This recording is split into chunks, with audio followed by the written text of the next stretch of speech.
ആദ്യം നിധി തിരിച്ചു പോരാൻ കൂട്ടാക്കില്ലെങ്കിലും പിന്നെ നിധി പോരും. വണ്ടി കയറുമ്പോഴും നിധി ചോദിക്കും, വീട് കിട്ടാത്തതിൻ്റെ കാരണം നിങ്ങളാണോ? ശ്രുതി പറയും, വിശ്വാസമില്ലെങ്കിൽ നാളെ തന്നെ ഞാനൊരു വീട് റെഡിയാക്കി തരാം. നിധി പറയും, വേണ്ട, എൻ്റെ കാര്യമൊക്കെ ഞാൻ നോക്കിക്കോളാം. ഹരീഷും നികേഷും കൂടെ വീട്ടിലേക്ക് വരികയാണ്. വരുമ്പം തന്നെ നികേഷ് സുഭാഷിനോട് ഏട്ടത്തി എവിടെയെന്ന് ചോദിക്കും. സുഭാഷ് ചോദിക്കും, എക്സാം എങ്ങനെ ഉണ്ടായിരുന്നു? നികേഷ് പിന്നെ ആ ചോദ്യം തന്നെ ആവർത്തിക്കുകയാണ്. സുഭാഷ് ഒന്നും പറയാതിരിക്കുമ്പോൾ നികേഷ് ചോദിക്കും, ഏട്ടത്തി പോയിന്ന് പറഞ്ഞത് ശരിയാണല്ലേ? സുഭാഷ് ചോദിക്കും, അങ്ങനെ ആരാടാ പറഞ്ഞ്? ഹരീഷ് പറയും, ഞാൻ. ബാഗും തൂക്കി സുധീഷ് ഏട്ടൻ ഏട്ടത്തിയുടെ കൂടെ പോകുന്നത് ചന്തു കണ്ടതാ. നികേഷ് വേഗം ഓടി റൂമിൽ പോയി നോക്കും. അവിടെ ചെല്ലുമ്പോൾ അവിടെ ബാഗും സാധനങ്ങളും ഒന്നും കാണില്ല. നികേഷ് പുറത്ത് വന്നിട്ട് പറയും, ചന്തു പറഞ്ഞത് ശരിയാട്ടാ, ഏട്ടത്തിയുടെ സാധനങ്ങളൊന്നും അവിടെ ഇല്ല. സുഭാഷിനാണെങ്കിൽ ഒന്നും പറയാൻ കഴിയുന്നില്ല. ഹരീഷ് ഇങ്ങനെ നിർബന്ധിക്കും, സുഭാഷ് ഏട്ടൻ ഒന്ന് പറ, ഇവിടെ എന്തൊക്കെയോ നടക്കുന്നുണ്ട്, അതെന്താണെന്ന് സുഭാഷ് ഏട്ടനെ അറിയാം, അത് ഞങ്ങളോട് പറയാഞ്ഞിട്ടാ. നികേഷ് പിന്നെയും സുഭാഷിനോട് ഇങ്ങനെ ചോദിക്കുകയാണ്, എന്ത് സന്തോഷത്തിലാണ് രാവിലെ ഞാൻ അവിടുന്ന് പോയത്, ഉച്ചയായപ്പോഴേക്കും ഈ വീടിൻ്റെ അവസ്ഥ ഇങ്ങനെയായി, എന്താന്ന് സുഭാഷ് ഏട്ടനൊന്ന് പറ, ഏടത്തി ഇനി തിരിച്ചു വരുമോ ഇല്ലേ? സുഭാഷ് പറയും, ഞാൻ പറയാം, പക്ഷേ അത് കേട്ടിട്ട് നീ വിഷമിക്കരുത്.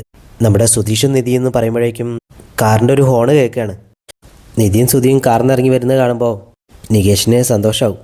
എങ്ങോട്ടാ പോയതെന്ന് നോക്കുമ്പോൾ സുധി പറയും, ഞങ്ങളെ ഒരു ഹണിമൂണിന് പോകാൻ ഇറങ്ങിയതാ.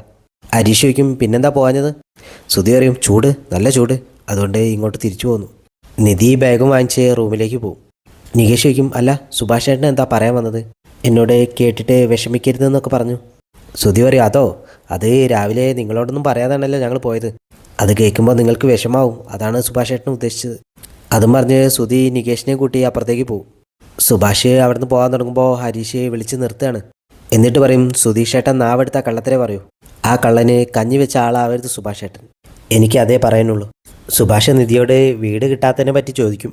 നിധി പറയും, ടോക്കൺ അഡ്വാൻസ് വരെ വാങ്ങിച്ചിട്ട് ഇന്ന് രാവിലെ ചെന്നപ്പോൾ വീടില്ലെന്ന് പറഞ്ഞു. സുഭാഷ് പറയും, അതെങ്ങനെ ശരിയാവുക? അതിൻ്റെ കാരണം ചോദിച്ചില്ലേ? സുധി പറയും, ഞാൻ പോയി ചോദിച്ചതാ, പക്ഷേ അയാൾ അത് കേൾക്കാൻ പോലും നിന്നില്ല. സുഭാഷ് പറയും, മോളുടെ കാര്യമാണ് കഷ്ടം, നല്ലൊരു വീട്ടിൽ ജനിച്ചിട്ട് ഇപ്പോൾ വാടക വീട് തപ്പി നടക്കേണ്ട അവസ്ഥയാണ്. മോള് ഇവിടെ തന്നെ താമസിച്ചു, ഞങ്ങളൊക്കെ മോളെ ഒരു അനിയത്തിയെ പോലെ കാണുന്നത്. മോൾക്കൊരു വാടക വീട് ഞാൻ തന്നെ തപ്പി കണ്ടുപിടിച്ചു തരാം, അതുവരെ ഇവിടെ നിൽക്കാം, ഒരു ശല്യവും ആരെക്കൊണ്ടും ഉണ്ടാവില്ല. നിധി പോയി കഴിയുമ്പോൾ സുഭാഷ് ചോദിക്കും, എടാ സത്യം പറ, നീയല്ലേ ആ വാടക വീട് മുടക്കിയത്? സുധി ആദ്യം നിഷേധിക്കെങ്കിലും പിന്നെ സത്യം പറയും. സുഭാഷ് പറയും, എന്തിനാടാ മഹാബാബി ഇങ്ങനത്തെ പാപങ്ങളൊക്കെ ചെയ്യുന്നത്? സുധി പറയും, ഈ കല്യാണം കഴിക്കാൻ ഞാൻ എത്ര കഷ്ടപ്പെട്ടു, അവളെ അങ്ങനെ അങ്ങ് വിട്ട് കളയാൻ പറ്റുമോ?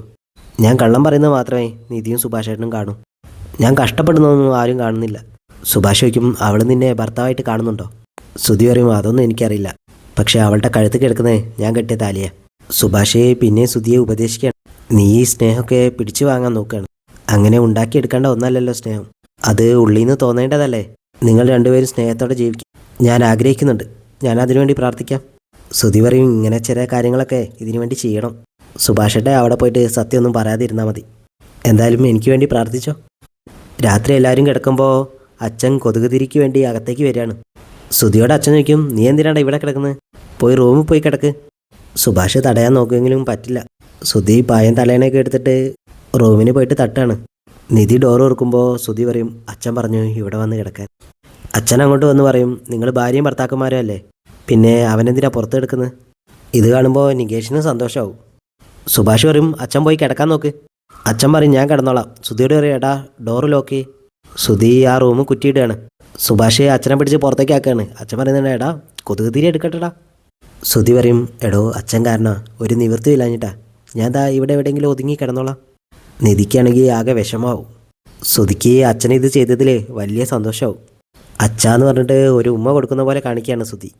നിധി അപ്പോഴും വിഷമിച്ചുകൊണ്ടിരിക്കുകയാണ് അവിടെ.